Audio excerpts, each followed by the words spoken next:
All right, well, welcome to our first Regent Live session. I'm Dr. Melton, and as you know, I'm the one who is I am teaching your course, at least in history this semester. I'm glad you could join us. So I will open us with prayer, and we will dive in, because we've got quite a few slides to try to cover, and I know that your time is precious. So I do not want to take up any more of it than is necessary. I know you probably have a lot going on this evening. Dear Father, we thank you again for the opportunity to be here, to worship you with our minds in a school that is dedicated to your glory. I pray that you be with each and every one of us in this next hour, that you give me the words to speak, give us all the ears to hear what you would have us learn in this time, so that we may be better on our guard. In Jesus' precious name we pray. Amen. All right. Well, we're going to be talking this evening about the fine art of red flagging, as I call it, or checking and verifying facts and ideas. It's an essential tool for any researcher. I mean, it's one of the most basic skills. And when you get down to it, not just a researcher, it's a basic skill that any living, breathing human being needs to be able to develop, especially in these modern times where you're bombarded with information from all sides. You can't even go to the store to pick up your groceries without being bombarded with truth claims that you have to somehow sort through. And the fact is that the world is a dangerous place, and people are liars. If you doubt that's a rule that you can live by, honestly, as I say, I think you've lived a blessed life. But sadly, I think most of us can look back at some point in the past where we can see from our own experience where this is true. Sadly, because of the fallen nature of humanity, I think most of us can probably also look back to a point where maybe we were the ones who were causing the problem. And also, if you can think that you don't have to be worried about this issue, you simply haven't studied much history. History is filled with deception and lies and misdirection, and so there is this need to be on our guard. But at the same time, as we'll talk about later, I don't suggest that you should necessarily be expecting to see a demon behind every bush. People talk about living in a haunted world, and this idea that everything that goes wrong with you or with your life must somehow be the direct responsibility of some devil or demon. And well, the truth is, sometimes that's not the case. Sometimes things that go wrong in our lives are our own fault.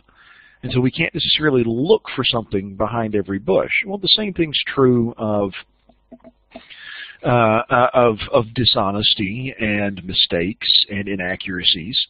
We know that they are ubiquitous enough that we need to be paying attention to them and looking out for them.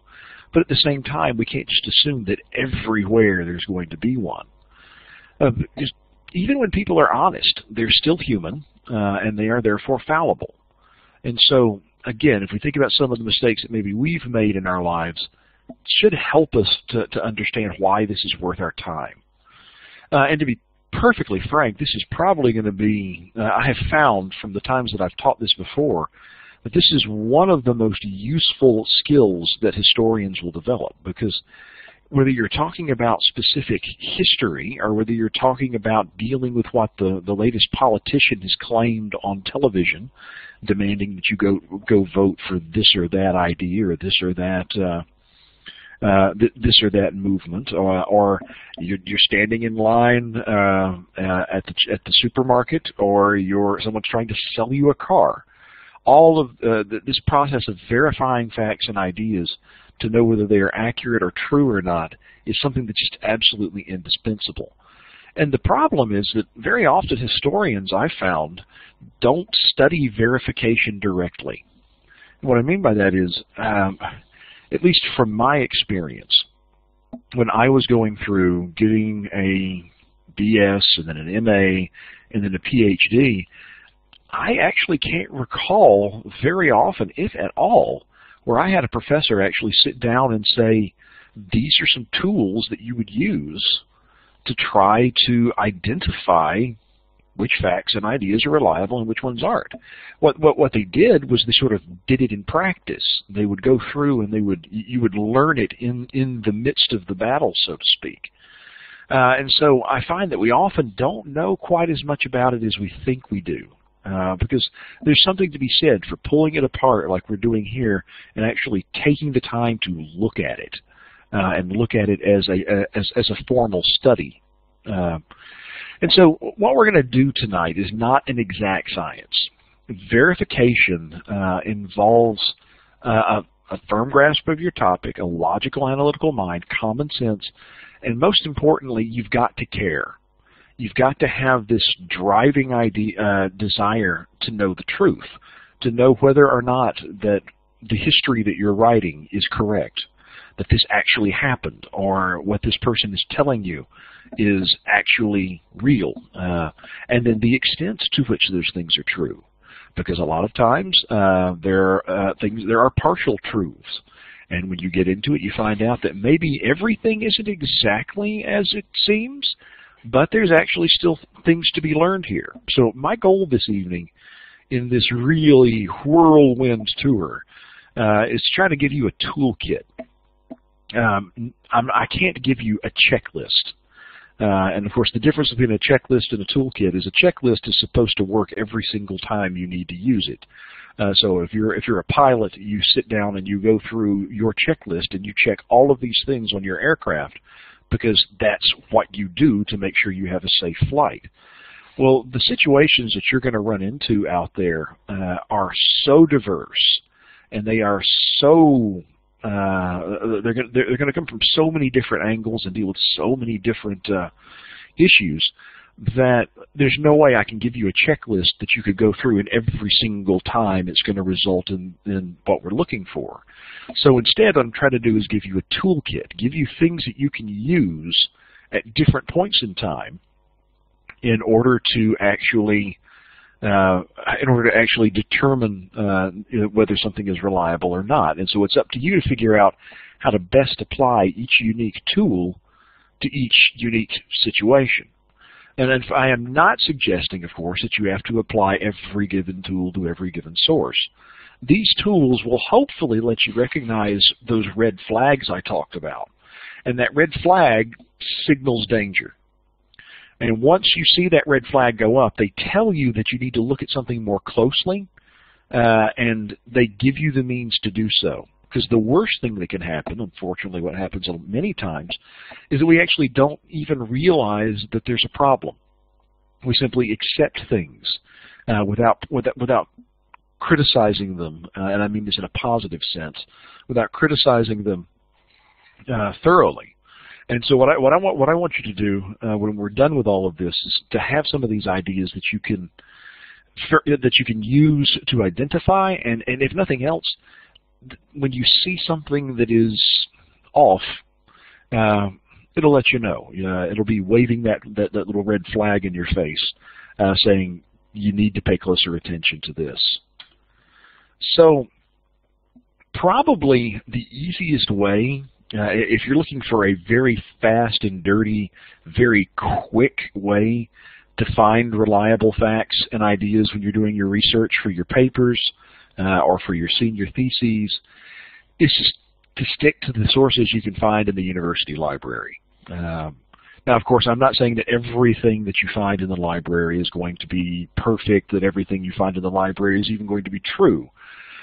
But everything that you find in the library has been at least somewhat pre-vetted by professionals for accuracy.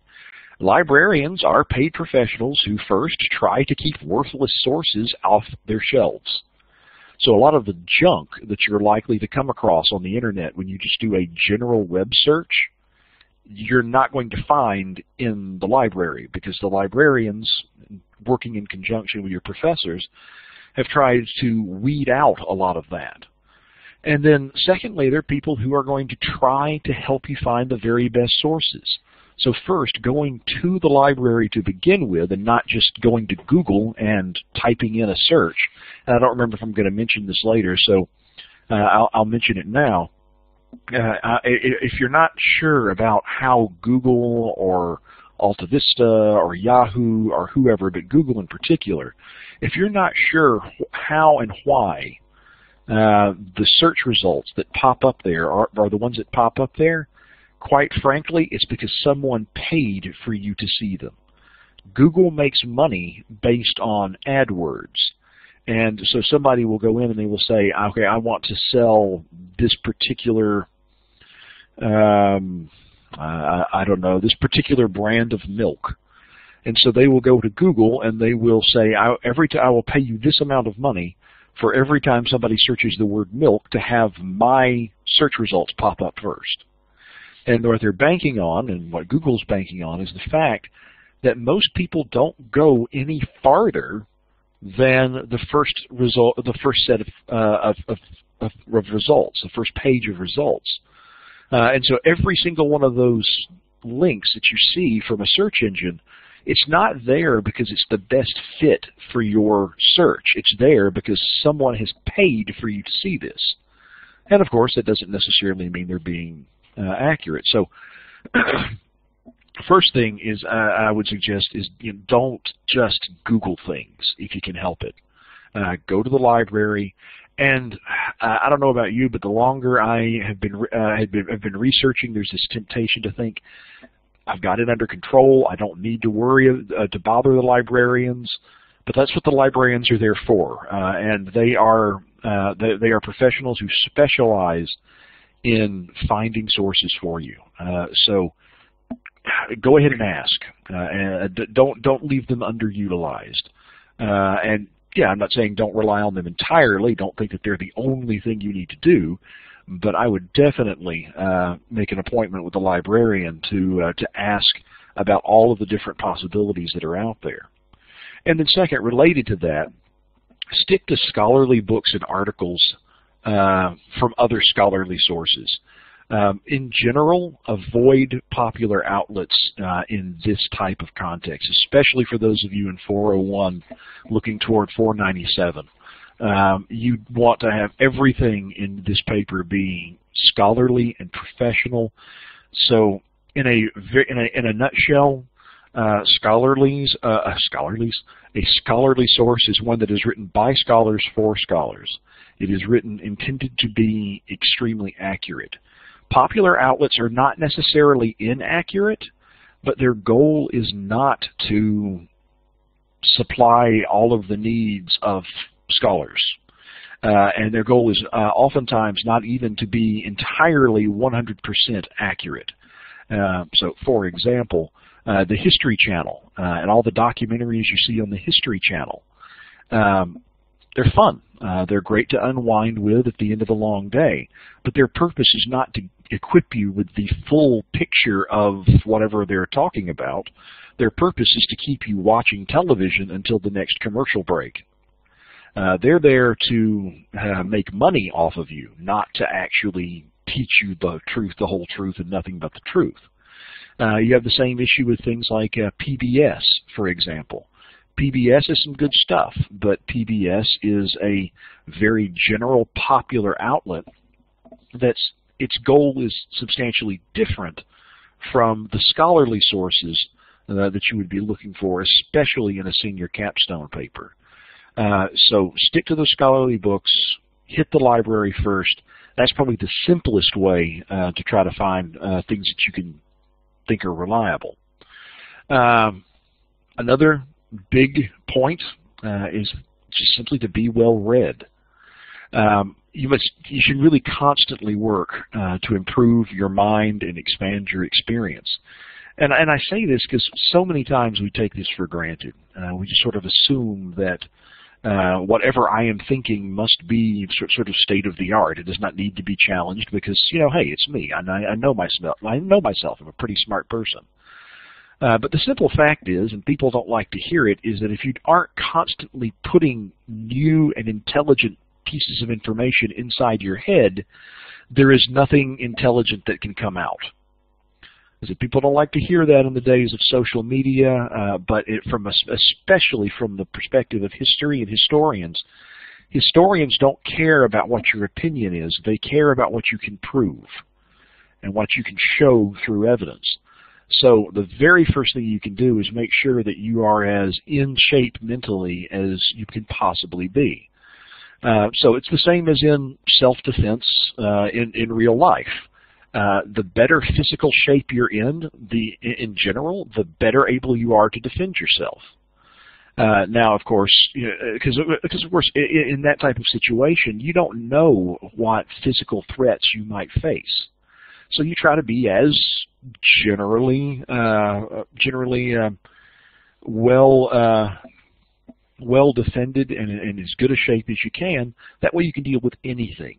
So constantly expose your mind to new ideas. Seek out contrary opinions. My general idea is that if I can't read someone who dislikes my opinion and someone who argues against my opinion and walk away knowing why I believe I am still correct, then I probably don't really believe what I think I believe. So it's good. It's good exercise. Also study logic and rhetoric, which is, if there was one thing I would require all high school and college people to do, would be to study logic and rhetoric. Even the basics of formal and informal logic can give you a significant advantage over the rest of the world. And then actively watch for how it's used. In fact, if you do that, many times you'll find, especially when it comes to politics, that people will actually leverage bad logic and bad rhetoric against you to try to change your opinion of things. So just in general, be as well-read as you can. Next, I would say don't be determined to find anything. And the key word here is determined. Because I presume that you've heard of this idea of cherry-picking your evidence, like these stormtroopers here are doing. The process of cherry-picking evidence refers to, if you have not encountered that phrase before, the process is very similar to picking cherries, period. When you're picking cherries, you go through, you pick the good ones that you like, and you leave the bad ones for the birds. And so people will do the exact same thing when they start approaching a research project. They will make up their mind in advance of the evidence based on what they expect to find. And then when they go out to actually look at the evidence, the only evidence they pay attention to is evidence that seems to prove their point. And so, of course, what they've done is create what you might call a self-fulfilling prophecy. Oh, I went into this already believing that I was going to find X, so gee, I'm really shocked to find out that X is exactly what I discovered. And so it's the difference between having a determination and having an expectation. If you have an expectation, expectations can be disappointed. Expectations can be wrong. Determinations, not so much. And so I'm not saying that you have to go into every single research project or approach every single question completely unbiased, because frankly that's just silly. Human beings have plenty of biases, and they have desires. So you're not going to be able to go in completely unbiased. But if you go in determined to find something, don't be surprised if you do. So try to think of it from that perspective. You know, you have what you expect to find, but you're very consciously willing to find something different. And be aware of your biases and desires, because people can play to them. Politicians, again, do this all the time. If you watch the left and the right on the evening news, flip back and forth between Fox News and MSNBC, and you're going to see this over and over and over again. These people, these talking heads, have done their market research. They know the kind of people who watch their show, and they go out there and they play on those people's biases and desires, like Charlie Daniels might play a fiddle. And if you're not aware of what your desires are, if you're not thinking about what biases you actually already have, you can very easily end up being manipulated by these people without even realizing it. So one of the very first things you can do from this perspective is actually stop and think, what are my biases? What are my desires? And don't think that you necessarily have to reject your biases, because, hey, you might be right. I hope you're right. I mean, if you didn't believe you were right, I would hope that it would not be your bias or your desire. So don't think that just because it is your bias, it is wrong. But on the other hand, don't think that it's automatically right. So it's the old line about keep an open mind, but don't let your brain fall out. All right, watch out next for red flag language. These next few slides are going to deal with things that you come across on the internet, especially social media.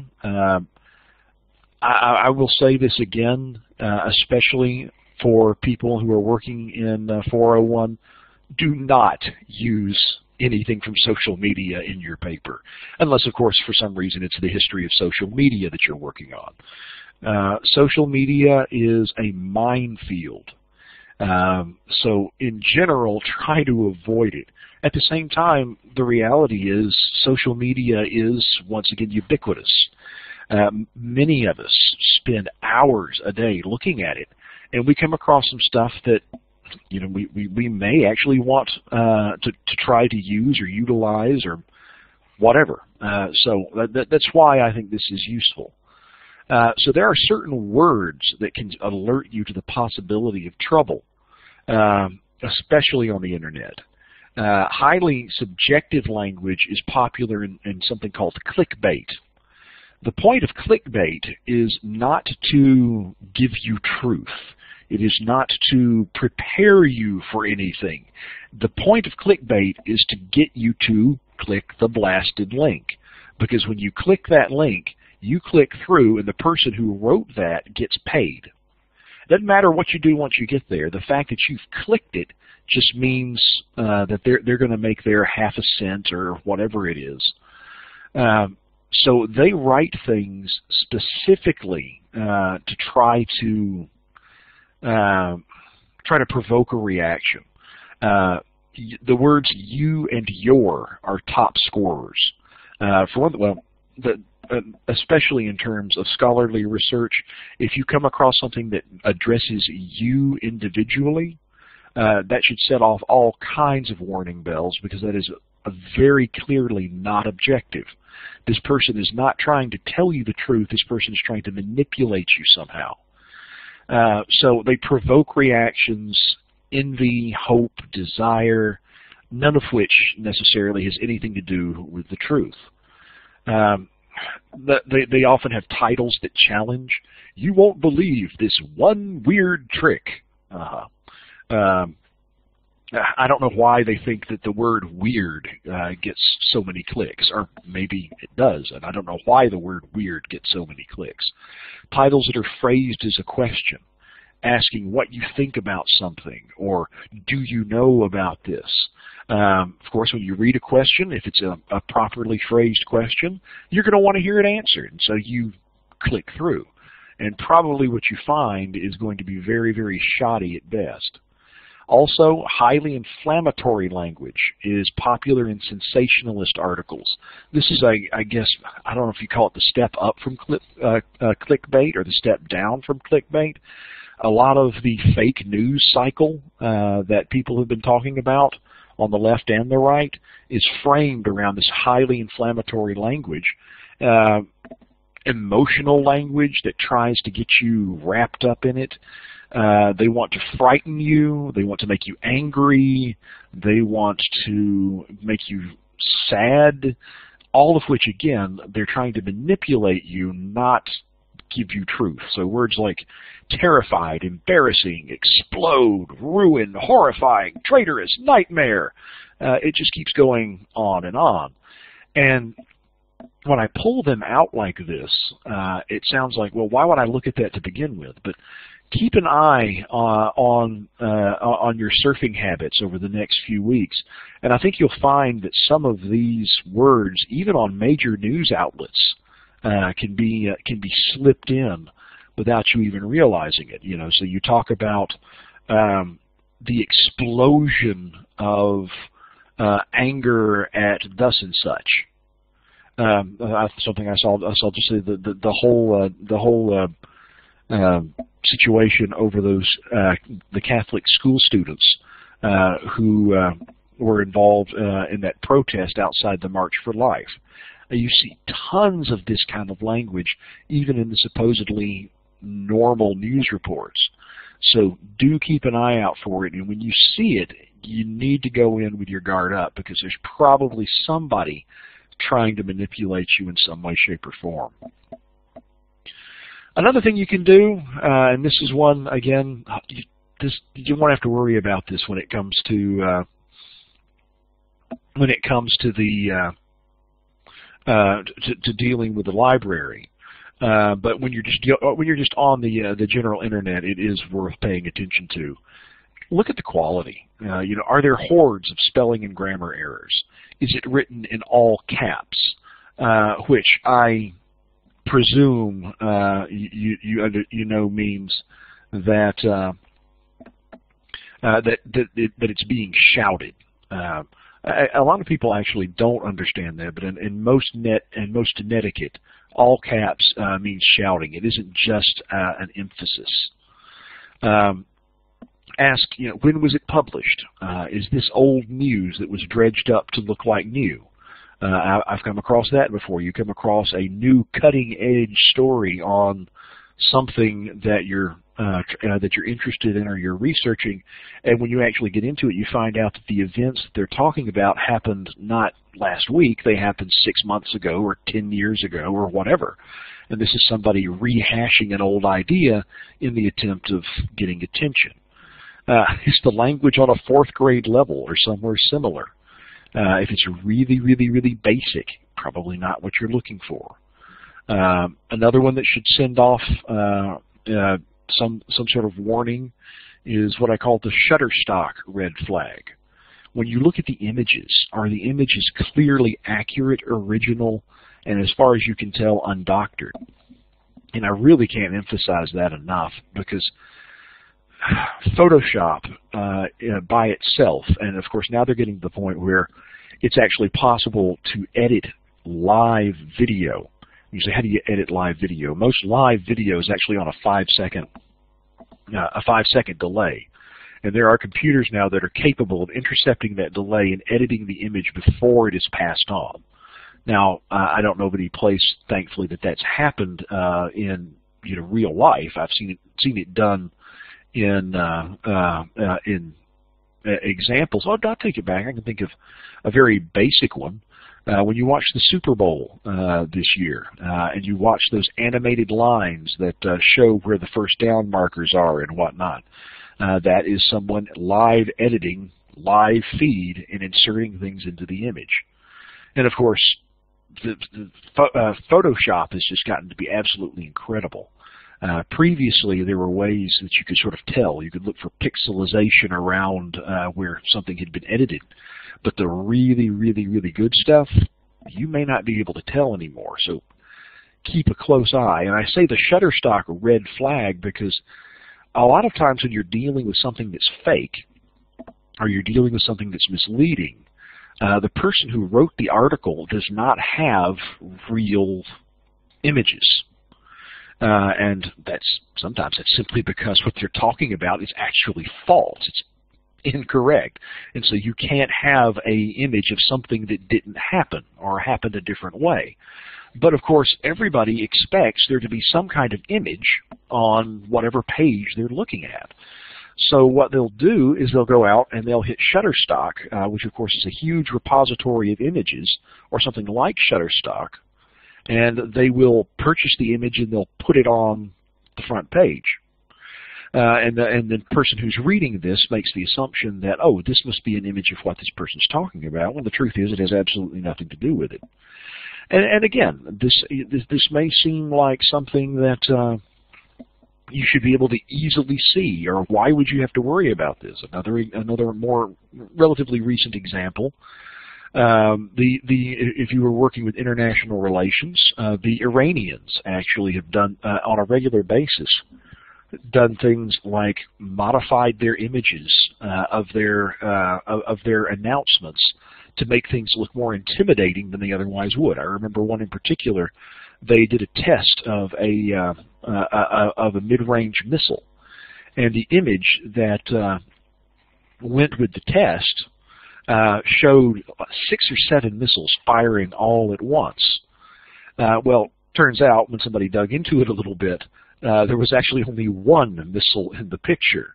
They didn't have huge stores of these things. They were test firing one, and then they got somebody with Photoshop to go back and copy the one and clone it multiple times into the image. But again, if you're not paying attention to that, if you're looking through and you're doing your research on modern warfare, you might be tempted to think that the Iranians had more of these things than they actually did. So again, something else to kind of keep an eye out for. Another one I think should be somewhat obvious. Look for basic factual errors and fallacies of logic. And I say this is a more specific application of general quality. Remember, there is a difference between accuracy and validity. Accuracy is the basic factual correctness of a point of information.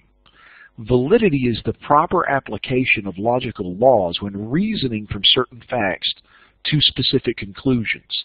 And what makes this useful to remember is because you can sometimes have people who are presenting to you accurate facts that the conclusions that they draw from them are invalid. And so if you have to be consciously and consistently looking for the logic employed, not just in is this fact accurate, but is what this person says this fact means, is that also accurate? And so you can have one without the other, but you need both if it's going to be correct. Because of course, if you have inaccurate facts, you can reason validly from inaccurate facts and then come up with an inaccurate conclusion. So quick check the facts and then look for those logical fallacies. Because if you see some of these fallacies, at the very least it means that this person is making mistakes and you need to be very suspect of what they're doing. But also it's true, and I really wish we had time to go through another whole spiel on the informal fallacies of logic, because it's also true that the informal fallacies of logic are actually tried and true debating tactics.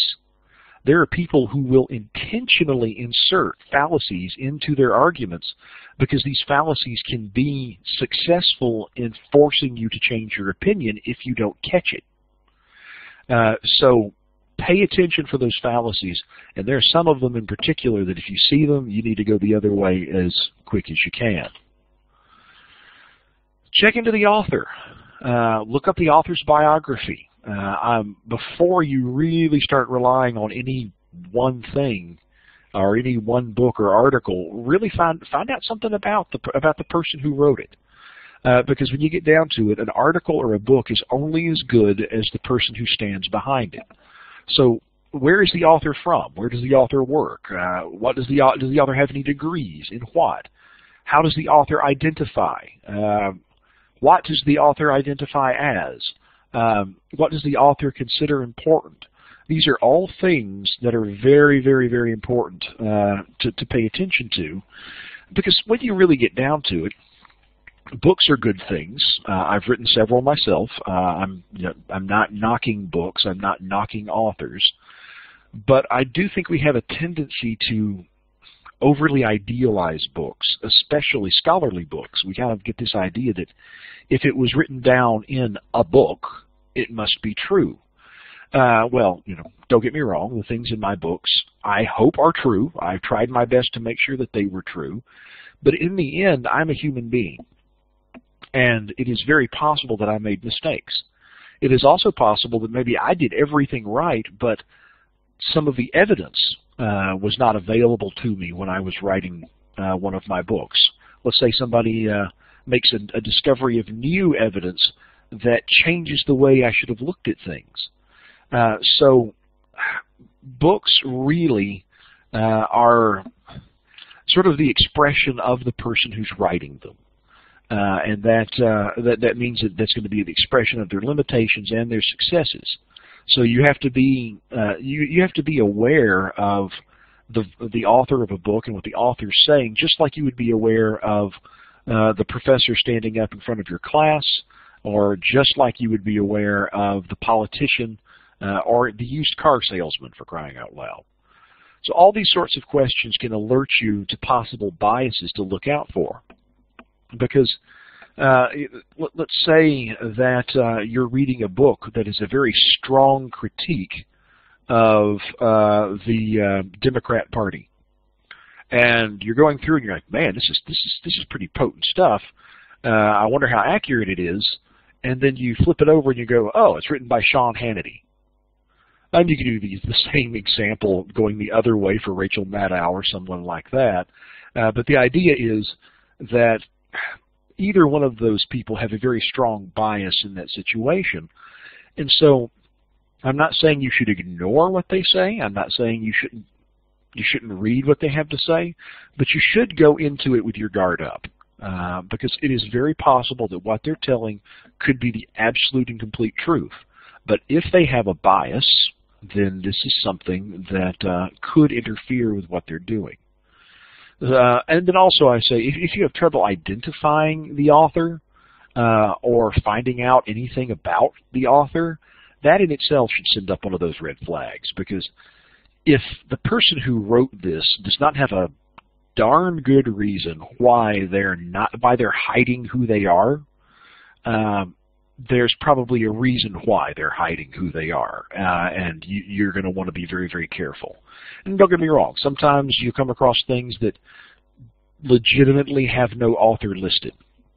For example, sometimes statements or books that are published by a group of editors will not actually have an official author, and so they won't list that. That's legitimate.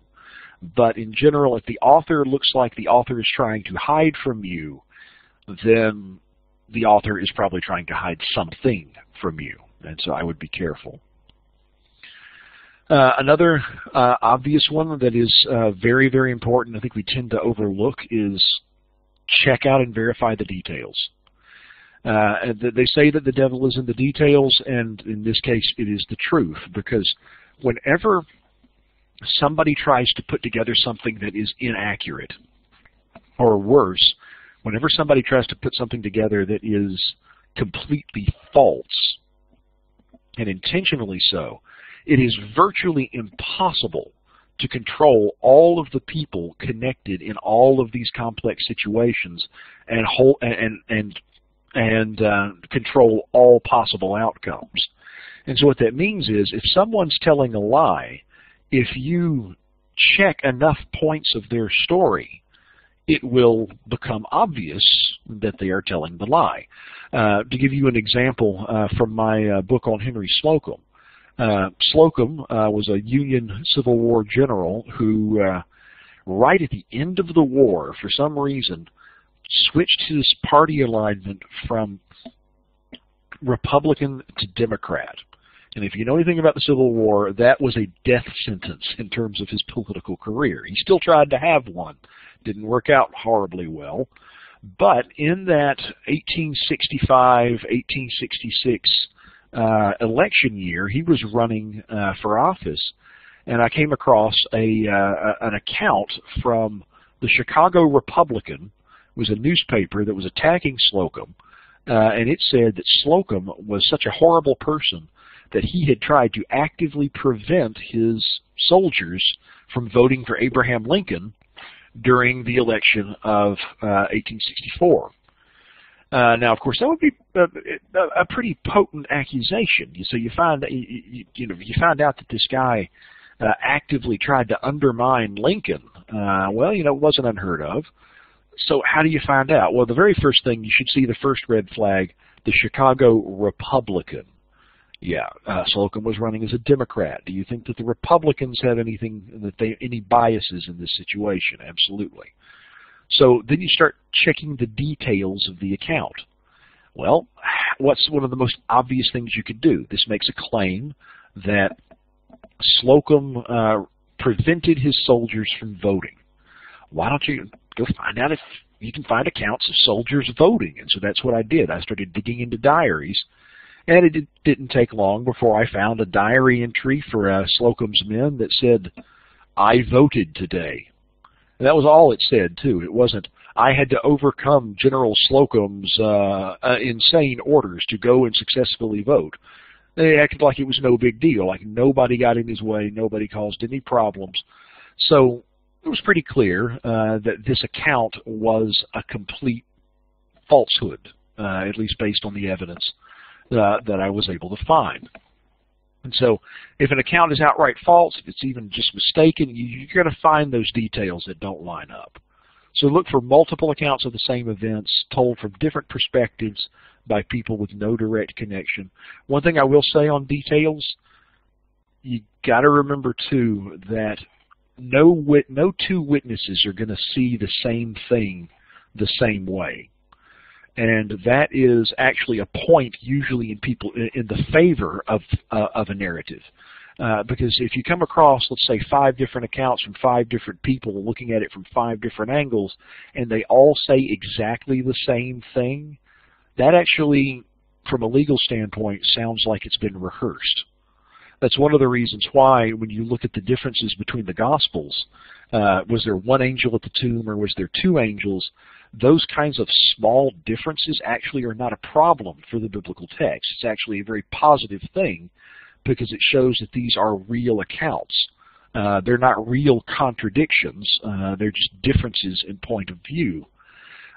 So just because you see, oh, here's something different in this particular account, you can't automatically make the assumption that the person is lying or that the person is mistaken. You got to find out that you have to actually dig out a real, clear, strong contradiction like the one I mentioned. Another one to keep an eye out for is anachronisms in the text. An anachronism is something that belongs in another time, something that does not fit in the one that it's in. You can see old Honest Abe there with his photoshopped boombox. You would say that the boombox is very much an anachronism. Talking about a car in the 1700s is another example of an anachronism. But this applies most often from what we're dealing with to ideas.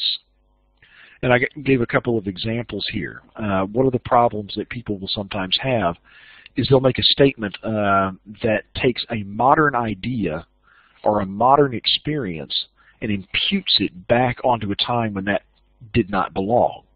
So, for example, we're very much used to this idea of instant information exchange. You guys send an email to one of your professors, and your professor, it shows up in your professor's inbox in a matter of minutes. You know, here we are, I'm over in Poland at 12:13 a.m. and having a conversation with you in Virginia Beach and elsewhere in the early evening. So the idea of us having this massively interconnected world is not a problem. But at the same time, when we start taking our ideas about how fast information spreads and reading it back into the 1800s, because we just assume that's the way the world is, it's not going to be accurate. So, for example, we hear that Charles Darwin published his book on the origin of species in 1859. So people make the assumption that suddenly everybody's talking about it in the U.S. in the 1860s. If you've ever seen the movie Gettysburg, there's that scene where they're all sitting around talking about Charles Darwin, and you get Pickett's beautiful disputation where he says that some may say that I am an ape, but I challenge the man who will say that General Robert E. Lee is an ape. Well, that is a wonderful example of anachronism. that kind of conversation would have been virtually impossible because Darwin had not had time to jump the pond. You can also do it the other way around. A lot of us grew up with different privacy expectations than than people have today. So when you start talking about the early 2000s, with social media, with computers, is older ideas of privacy, are they connected? Views on race, views on sex, so on and so forth. There's a famous historical example. A book came out in the 1970s called Thomas Jefferson, The Darker Side.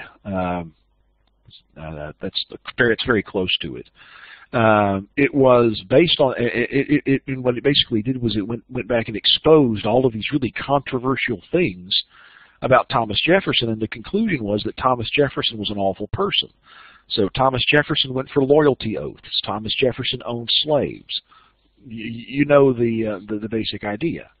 Well, the problem is that the whole point of the book, judging Jefferson bad by all of these things, was based on a modern historical standard that did not exist in Jefferson's time.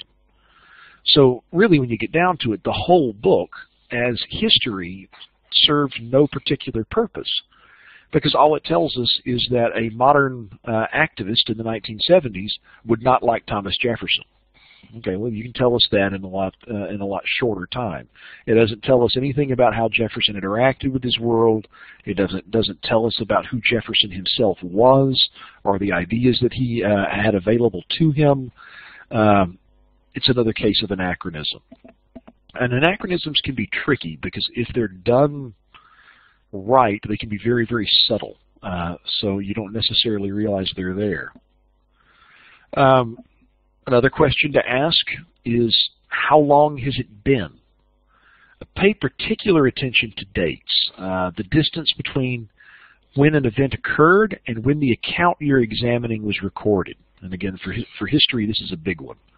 Because the longer it is, the more skeptical and on your guard you need to be. And I wish I had time to really go into more of the process of transforming an event from fact into legend. But that is a whole field of historical study that was popular around the year 2000 called history and memory. And it's a simple fact that the longer you go between the time something occurred and when you actually write it down, the more likely you are to mistake it or misinterpret it. And there are cases where even the same person talking about the same event, if you compare what they talked about, what their description of the event right after it occurred with something that they write about years later, it can look like it's coming from two completely different people. I came across some examples of that with some of my research on Sherman's March to the Sea. Right after the March to the Sea was over, most of the accounts that you come across are pretty straightforward. Basically, war stinks. We are in the middle of a war, and if we have the guns and you don't, we're going to take your food because we're not going to be hungry. And so the soldiers marching through Georgia did a lot of damage, could have been worse, but it was not a pleasant process. You compare that with some of the accounts that I came across in the 1890s, where I actually had Union soldiers joking, and they weren't joking, they were serious. They were telling children that Sherman's march went through Georgia with all of the organization of a Sunday school parade and doing about as much damage. Now, yeah. By that time, they had this transformation had been complete, and they had overly idealized it. And it can work the other way too. A lot of the accounts you read from the Georgians during Sherman's March to the Sea, right after, they were pretty straightforward. Yes, this was awful. We don't want to go through it again. But it's the initial accounts that you get then are nothing compared to what you find later in the 1890s, early 1900s, where it sounds like Sherman the Barbarian burned a 60-mile wide black swath across the state. So trying to get things as close to the original as you can. And if you can't, if you're relying on these later accounts, then please definitely be on your guard. Of course, check your sources and citations. Ask things like, how did you come to find the article? Where did it come from? Again, be very wary of anything that comes from social media. I would just say if it's on Facebook, don't use it. If you really come across something, and this does sometimes happen, you have a friend who's really into history, or maybe you yourself come across it and you share it, don't rely on the one that was posted on Facebook. Do outside research to confirm that this is actually the real thing, and then quote those sources. Don't quote what you found on social media. So ask some of these questions that you see here. Who is or is not quoted? If this is reliable, by the time, especially, again, you people in 401, by the time you get done with your paper, you should be, well, you're going to be the expert. So you should be aware of who the most important historians are on these topics and what their books are. So if you come across a source that was written within the last, say, 10 years and that does not cite this historian, well, you might want to look at that kind of askance. Or if you look at someone and maybe you find out that maybe you know that one particular historian has been completely discredited. Well, if they're quoting from that historian or from that person, probably you don't want to trust what they have to say. So what did they say? Can you find the original source? Was it quoted fairly? That's a big one too. I have a friend and former professor, mentor, who told me once about a book that it was a book review that he had done, and in the book review, it was one of the pre-publishing things. You know, they'll send books, sample books, out to people in their field, and the people will read them and they'll send back their reviews so they can have something nice to say on the back cover. So he said in his review, he said, well, if this book had done thus and so, it would have been a book not to be missed. As it is, it wallows in mediocrity and is hardly worth your time. And so because he had done that, he got a free copy of the book. That's also pretty standard, is that they send you a copy of whatever book you've reviewed. And so he got the book and he flipped it over and he looked on the back, and it said ... not to be missed ... by Donald T. Williams. And so, yes, it was a quote. The ellipses showed that they had left certain things out, but it completely changed the actual meaning of the quote. Do you see this information in other sources? Can you perform reverse searches for sources and images? And yes, I meant to mention that. If you come across an image that you're not so sure about, one of the things that you can do is go to images.google.com and you can do a reverse image search, and that will you paste the image into it, and it will bring up hopefully any other places that image comes from. And so sometimes you can find out that this image that's supposed to be of person X is actually a Shutterstock image of someone. I don't know, going to college. And that actually can be very useful, especially if you think you're dealing with somebody who's lying to you on social media. I don't know about you, but I still get lots of requests from random people in different parts of the world who suddenly want to be my friend, and you find out that their profile image came off of one of these sites. So are they legit? Are the sources legit? Are they used properly? Those are all the kinds of things that you'll want to ask. And of course, if they're not, even if you find a case of just one or two, that should send up those red flags and make you be very careful about how you move forward. And then, pardon me. Finally, the last little one I would point out is fact-checking available? Check some of the things that you come across on various websites that claim to investigate claims for you. And I would suggest, if you're going to go this route, check more than one. By the way, most of the time, these sorts of websites deal with current or relatively recent information, but some, like Snopes, will run backward. PolitiFact trends liberal. MediaBiasFactCheck.com, that's a relatively recent one that I haven't had much time to explore. I don't know whether they are conservative or liberal. Newsbusters fact-checking is conservative, and in Snopes also trends liberal. But as you deal with these, they can be very convenient. So you go and you find an article by these fact-checkers, and in theory, they have been what they give you has been already researched for you. And so they sort of hand it to you on a plate, and you can get a very quick summary of everything that's going on there. But here's the problem. Who checks the fact checkers? And this is something that I think this is still a relatively new type of thing. So I think a lot of people don't quite appreciate this yet. And that is that these fact checkers themselves are not God's gift to truth, necessarily. They are all, just like the rest of us, human beings.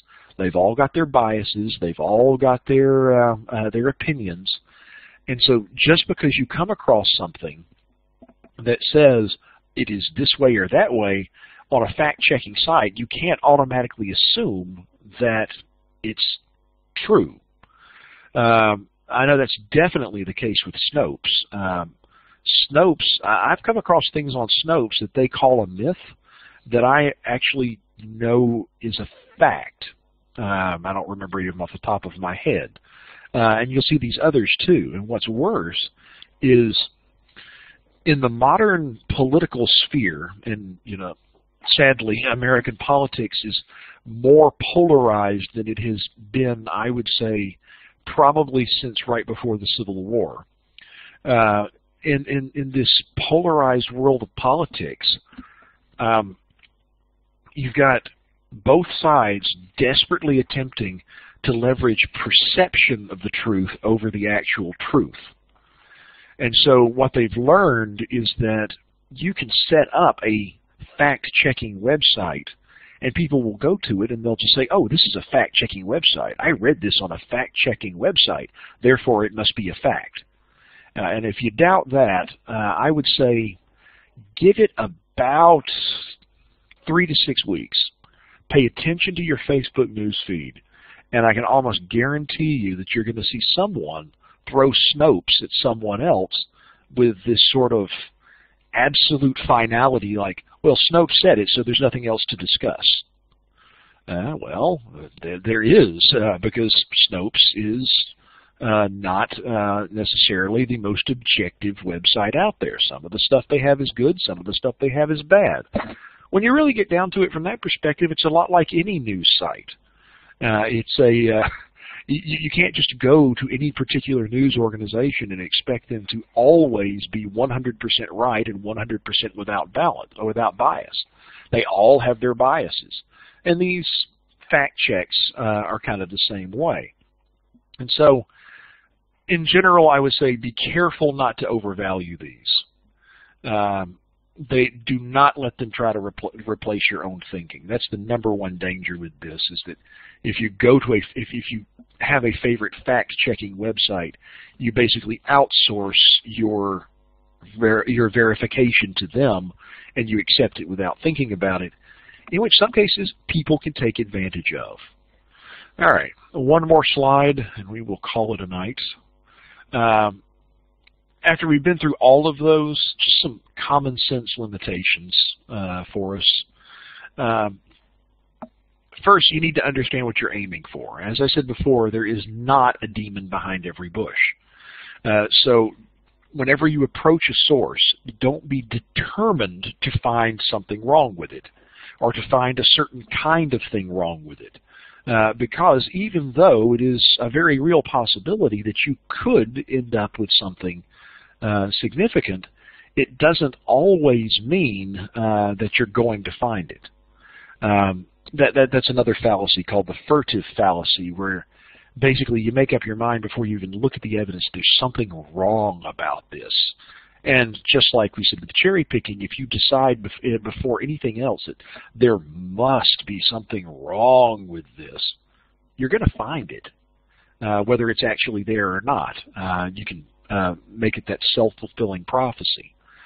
Also, we're looking to verify something beyond all reasonable doubt, not beyond all doubt whatsoever. Some people can get a little too excited about the idea of verification. They enjoy the detective work, I guess, a little too much, and they're constantly looking for that aha moment. And as such, they find that that there is a doubt about something, and then based on that, they're going to turn around and declare, that this is useless, this is worthless. But of course, the problem is, going all the way back to Descartes, human beings are not wired to know things beyond all reasonable doubt. Cogito ergo sum. I think, therefore I am. That's the only thing that you cannot possibly doubt. Even right now, you can't convince me beyond all possible doubt that I'm not being fooled into thinking that this is all a dream, or that this is real when it's actually all a dream. I'm hooked up in the Matrix is now the new common example. Now, of course, nobody's going to think that, but you can sort of do that on microcosm. You can come across something and you can just find, oh, there's something here that I can find a way to doubt, and therefore this must be false. Well, no, not necessarily. But I would say if you ever get to the point that where you're trying to doubt something and you have to suddenly say aliens in order to come up with a doubt, probably this is okay for you to use. Secondly, I would say don't jump to conclusions. Just because a source has an error in it, it does not mean that it's totally false or useless. So you're not going through trying to find something wrong, and when you find something wrong, you have to throw the whole thing out. Well, sometimes it's an honest mistake. Maybe you're reading an account of something and somebody remembers something wrong. They remember someone being somewhere that they weren't. Or maybe sometimes they bring two different instances together, and maybe they remember someone who was there who was not. Well, if it's an honest mistake, it can very easily mean that there's a lot that's honest still in the account. So maybe as you're doing your research, you find out that, okay, this person wasn't here at this particular event, but the overall account of the event is still correct. So when you're dealing with it in your paper or your project, you can actually use that to your advantage. You can say, well, so-and-so misremembered this, but this is what actually happened, and it's backed up by this, that, and the other. The other thing is, even when it is completely false, it doesn't mean that it is useless to you. You may actually be able to tell an even better story once you've identified something as a falsehood than otherwise. If you remember the example that I gave of Slocum trying to prevent his men from voting for Abraham Lincoln, well, I proved, at least based on the evidence that we have now, pretty conclusively that no, he did not do that. This was probably a lie by the Chicago Republican trying to attack Slocum's credibility as a soldier and as a patriotic American. And that story still ended up in the book. But instead of swallowing it whole and talking about Slocum's hatred for Abraham Lincoln, I was able to go back and tell a much more nuanced story about the opposition to Slocum and some of the antics they were resorting to try to undermine his political career. And so I was still able to use something even though I recognized it as false.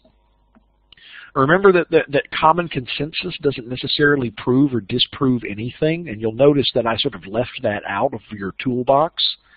Very shortly, very briefly, there was a time when every human being on the planet except for one believed that the sun revolved around the earth.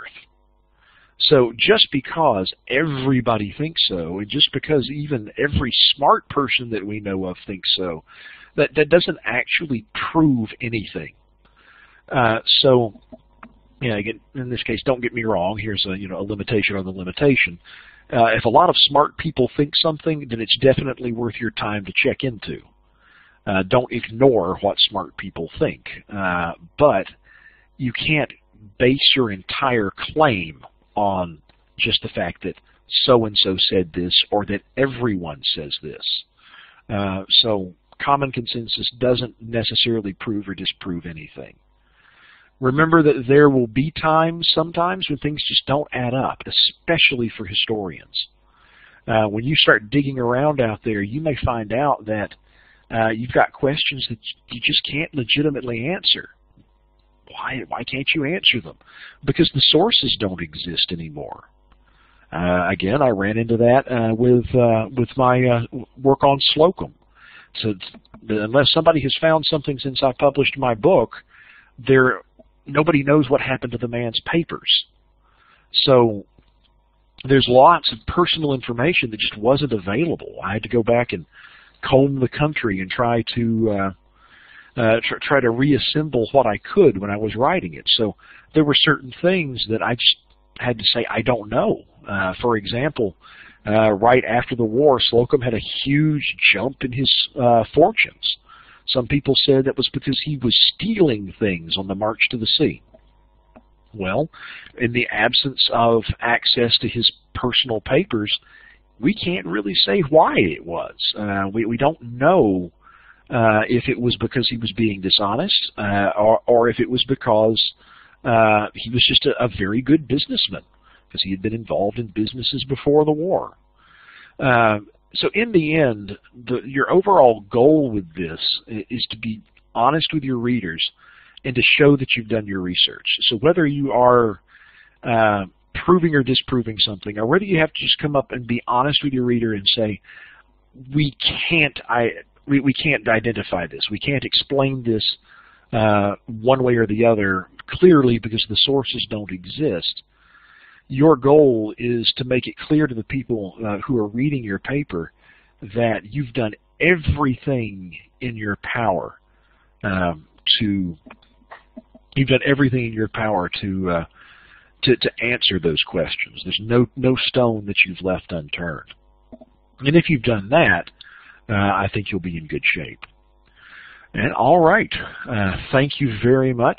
I will turn off the recording, and if you have any questions, I will be glad to answer them.